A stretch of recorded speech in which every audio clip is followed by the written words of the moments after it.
High, আমি প্রাজিতা। আজকে ছিল 25 ডিসেম্বর 2025, আর এটা আমাদের 2025-এর শেষ এবং 2026-এর ফার্স্ট ঘুরতে যাওয়া। 25 ডিসেম্বর আমরা যাচ্ছিলাম বারাণসী। সন্ধ্যে 7টার অমৃতসর মেলে শুরু হলো আমাদের জার্নি। গোটা একটা রাত ট্রেনে কাটিয়ে পরের দিন সকাল 9:15 আমরা পৌঁছই বারাণসী। পৌঁছেই প্রথমে আমরা চলে গেছিলাম হোটেলে।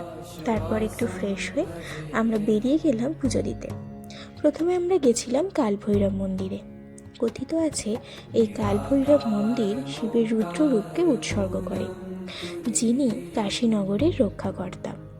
এখানে পুজো দেওয়ার পর আমরা গেছিলাম কাশী বিশ্বনাথ মন্দিরে। আসলে বারাণসী শহরের অপর নাম যেহেতু কাশী, এই কারণে মন্দিরটির নামও হয় কাশী বিশ্বনাথ মন্দির। আর আজকে যেহেতু অনেকটা জার্নি করে আমরা এসেছিলাম প্রায় সকাল থেকে, তাই আজ আর বেশি ঘুরতে পারিনি। তাই সব পুজো দিয়ে আমরা চলে গেলাম সোজা হোটেলে। আজ তাহলে আসি, টাটা।